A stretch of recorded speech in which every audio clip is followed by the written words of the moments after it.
সারাদিন দাঁড়ায় থাকতে পারবেন, আমিও দাঁড়ায় থাকি। আপনাদের কাছ থেকে আমি সহযোগিতা কামনা করছি। আপনারা কি স্বরাষ্ট্রমন্ত্রীর বক্তব্য শুনতে রাজি না?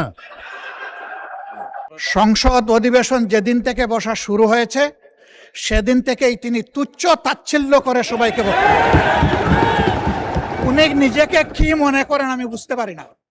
এমনকি তিনি সেই দুঃসাহস এখানে দাঁড়িয়ে তিনি দেখিয়েছেন, তিনি বলেছেন যে এই সংসদে তিনি শিক্ষকের ভূমিকা পালন করবেন। আমরা তার ছাত্র হওয়ার জন্য এখানে আসি নাই মাননীয় স্পিকার। বাংলাদেশের সংসদে স্পিকারকে হত্যা পর্যন্ত করা হয়েছে। সুতরাং অতীতের দিক থেকে তাকিয়ে আমি তো মনে করি একটি ভালো সংসদ আমরা পেয়েছি। শাহবাগ স্কোয়ারে বক্তৃতা দিয়ে পার্লামেন্টে বক্তৃতা দিয়ে এক কথা না। প্রথম কথা হচ্ছে নির্ধারিত আমি কাউকে উদ্দেশ্য করে বলি নাই। আমি কাউকে বললেন আমি তো আপনারা কথা বলার সময় কথা বলি নাই। মাননীয় স্পিকার, আমি আপনার শেল্টার চাচ্ছি। মাননীয় বিরোধী দলীয় সদস্যবৃন্দ, আপনারা অনুগ্রহ করে স্বরাষ্ট্রমন্ত্রীর বক্তব্য শুনবেন।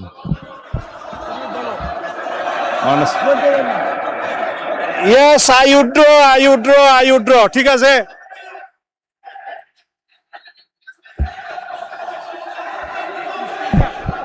মাননীয় স্পিকার, অনুগ্রহ করে বসুন, স্বরাষ্ট্রমন্ত্রীর বক্তব্য শুনুন। মাননীয় স্পিকার,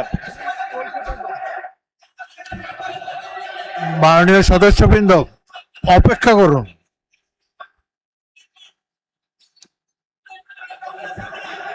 মাননীয় এক মিনিট বসুন। মাননীয় সদস্যবৃন্দ বসুন। মাননীয়, জাস্ট হোল্ড অন প্লিজ, আমার কথা শুনুন, লিসেন টু মি। মাননীয় সদস্যবৃন্দ, বলো।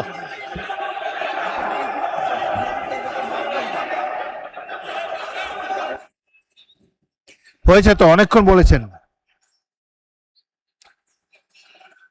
এখন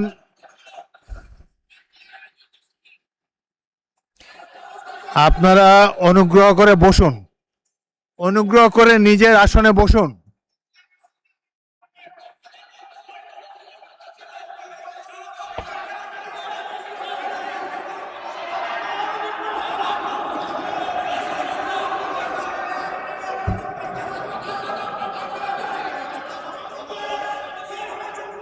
মাননীয় সংসদ সদস্যবৃন্দ, আপনারা অনুগ্রহ করে বসুন। অনুগ্রহ করে নিজ নিজ আসনে বসুন। কথা বলার তো অনেক সুযোগ আপনাদেরকে দিচ্ছি, এইভাবে ঢালাও না বলে মাইকে বললে তো সবাই শুনতে পায়। আপনাদেরকে সুযোগ দেওয়া হবে, যখন সুযোগ পাবেন মাইকে বলবেন। আরেকটি কথা আমি বলতে চাই, যেখানে আপনাদের বিরোধী দলের চিফ হুইপ দাঁড়িয়েছে, সামনের সারির সদস্যবৃন্দ দাঁড়িয়েছে, তখন অনুগ্রহ করে পিছনের সারি থেকে বক্তব্য দেবেন না। আপনাদের নেতারা কি বলে সেটা শোনার চেষ্টা করবেন। একটু ধৈর্য ধরে অপেক্ষা করুন, প্রচুর সুযোগ আছে আপনাদের জন্য।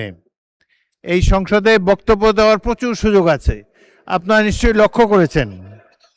এটা তো আওয়ামী লীগের আমল না, এখানে আপনারা ইচ্ছা মতো সরকারকে ক্রিটিসাইজ করতে পারছেন। আরেকটি,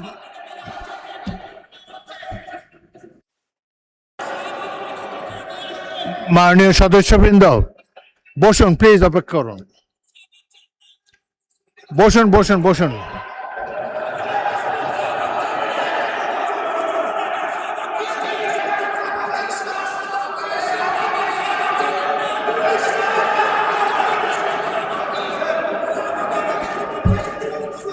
অনুগ্রহ করে নিজের আসনে বসুন। আপনাদেরকে বারবার অনুরোধ করছি, আপনাদেরকে স্পিকারের আসন থেকে বারবার অনুরোধ করা হচ্ছে, অনুগ্রহ করে বসুন। আপনাদের তো উত্তর দেওয়ার সুযোগ পাবেন।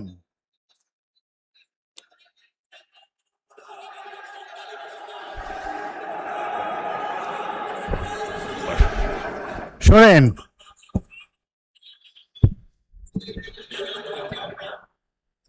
আপনারা স্বরাষ্ট্রমন্ত্রীর উত্তর শুনুন, তারপর যদি প্রয়োজন হয় আপনারা বলতে পারবেন। কিন্তু এই যে স্পিকারের কথা বলার সময় যে জোশটা আপনারা দেখাচ্ছেন, এটা সংসদ পরিপন্থী কাজ। সংসদের রীতিনীতি মেনে কার্যক্রম পরিচালনা করতে হবে। আপনাদের কাছ থেকে আমি সহযোগিতা কামনা করছি। মাননীয় মাননীয় না না না না, ঠিক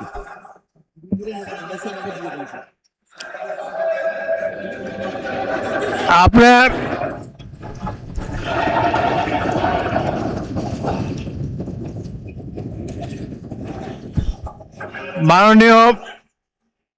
মাননীয় স্বরাষ্ট্রমন্ত্রী বক্তব্য দেবেন, তারপর আমি বিরোধী দলের নেতাকে দেব। আপনি বসুন। মাননীয় স্বরাষ্ট্রমন্ত্রী, আপনি বক্তব্য দেন, তারপর আপনি বলবেন। বিরোধী দলের নেতা অপেক্ষা করুন, তার বক্তব্যটা শেষ করুন, তারপর আপনি বলবেন। আপনাকে ফ্লোর দেব।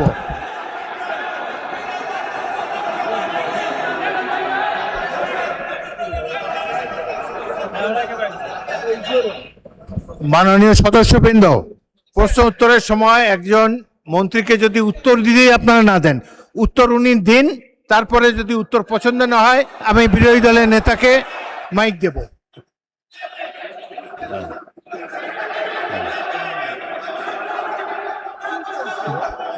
মাননীয় স্বরাষ্ট্রমন্ত্রী, আপনি আমার দিকে তাকিয়ে কথা বলেন। আমি তো কথা বলতে, মাননীয় স্পিকার, না, বলেন বলেন।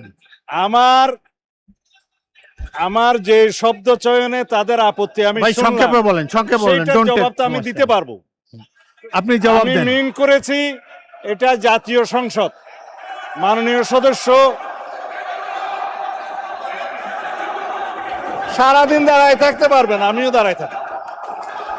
মাননীয় স্বরাষ্ট্রমন্ত্রী, হ্যাঁ, মাননীয় স্বরাষ্ট্রমন্ত্রী, আপনি প্রশ্নের উত্তর দেন, মাননীয় আর তাদের স্পিকার, দিকে তাকায় বক্তব্য দেবেন না। আপনি যদি আমাকে কথা address না করে বলেন। বলতে দেন তাহলে কিসের বাক স্বাধীনতা? আপনি আমাকে অ্যাড্রেস করেন, বলেন। না, আমি আপনার দিকেই তাকিয়ে কথা হ্যাঁ, বলছি। বলেন, সংক্ষেপে মাননীয় বলেন। স্পিকার, আমাদের এখানে প্রশ্ন যেমন স্পেসিফিক করতে হয়, এই সংসদে সম্পূরক প্রশ্নও একই রকম করতে হবে। আমি যদি কথা নাই বলতে পারলাম, এটাই যদি ডেমোক্রেসি আপনি হয়, উত্তর দেন, মাননীয় আমি সদস্য, কি উত্তর দেন। শুনতাম? কেউ তো শুনছেন। আপনি উত্তর দেন, প্রশ্ন যে করেছে তার তিনি উত্তর দেন। প্রথমে বলেছেন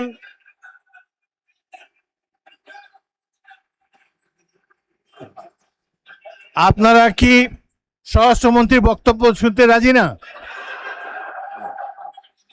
স্বরাষ্ট্রমন্ত্রীর বক্তব্যের পর আমি বিরোধী দলের নেতাকে দেব। কোথায় চিন্তা হয়েছে বলতে হবে। কোথায় মাননীয় তার সদস্যবৃন্দ, বিরুদ্ধে আপনারা বিরুদ্ধে 2 মিনিট মামলা ধৈর্য হয়েছে, ধরে তারা অপেক্ষা আমাকে করুন। আসমানের উপর কথা দিতে হবে না। মাননীয় স্বরাষ্ট্রমন্ত্রী, আপনি জবাব দেন। মাননীয় স্পিকার, নূতন কোথায় বিরোধী দলীয় কোন এমপির মামলায় আসামি গ্রেপ্তার হয় না সেটা স্পেসিফিক প্রশ্ন দরকার। বলেন, তারপর বলেন। এবং কোথায় ছিনতাই হয়েছে, আসামি গ্রেপ্তার হয় নাই, সেটার স্পেসিফিক বর্ণনা দরকার। শুধু হাওয়াই ভাবে যদি বলা হয়, আমভাবে যদি বলা হয় যে এই সমস্ত হচ্ছে, প্রতিকার কি? বিরোধী দল এমপির উপর হামলা হচ্ছে, প্রতিকার কি? স্পেসিফিক কোশ্চেন করতে হবে। সেই জন্য বলছি এটা মহান জাতীয় সংসদ, বাইরের বক্তৃতা এখানে চলে না। ওকে, ধন্যবাদ। স্পেসিফিক প্রশ্ন করতে হবে, ধন্যবাদ মাননীয় specific স্বরাষ্ট্রমন্ত্রী। উত্তর দিতে হবে। মাননীয় That was my intention. Enough. Thank মাননীয় বিরোধী দলের নেতা।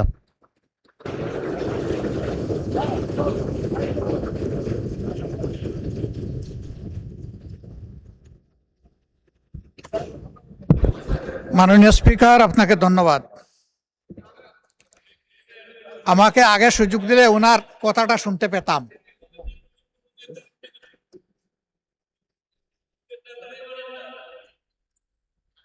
বক্তব্য কি আপনি দিবেন না আমি দেব?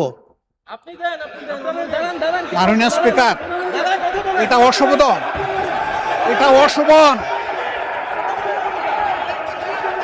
আমার বক্তব্যের সময় যদি এইভাবে কমেন্টস করা হয় তাহলে আমার এখানে দাঁড়ানোর প্রয়োজন নেই। বলেন মাননীয় বিরোধী দল নেতা, বলুন, আপনার বক্তব্য বলুন। আপনি। মাননীয় স্পিকার, আমি সম্মানিত সংসদ সদস্য এবং স্বরাষ্ট্র মন্ত্রীর প্রতি সম্মান রেখে বলতে চাই, আজকে নতুন করে তিনি এই শব্দগুলো উচ্চারণ করেন নাই। সংসদ অধিবেশন যেদিন থেকে বসা শুরু হয়েছে সেদিন থেকেই তিনি তুচ্ছ তাচ্ছিল্য করে সবাইকে বক্তব্য। উনি নিজেকে কি মনে করেন আমি বুঝতে পারি না। এমনকি তিনি সেই দুঃসাহস এখানে দাঁড়িয়ে তিনি দেখিয়েছেন, তিনি বলেছেন যে এই সংসদে তিনি শিক্ষকের ভূমিকা পালন করবেন। আমরা তার ছাত্র হওয়ার জন্য এখানে আসি নাই। মাননীয় স্পিকার, শিক্ষকতা করতে হলে তিনি একটা ইউনিভার্সিটি খুলুন, ওখানে যার পছন্দ গিয়ে ভর্তি হবে, ওনার লেকচার শুনবে। আজকে একই বক্তব্যে দুইবার উনি অ্যাটাক করে ফেললেন। আমার সঙ্গীরা তো মনে করে, আমি নিজেও মনে করি যে এইটা কালচারাল না, এইটা পার্লামেন্টারিয়ান ফ্যাসিজম। এটা হওয়া উচিত না।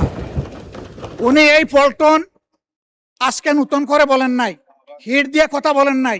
আজকে আমি সুস্পষ্টভাবে দায়িত্ব নিয়ে বলছি, এই পার্লামেন্টের সৌন্দর্য বিধানের জন্য উনাকে দুঃখ প্রকাশ করতে হবে এবং উনার বক্তব্য সংসদের এই কার্যপ্রণালী থেকে এক্সপাঞ্জ করতে হবে।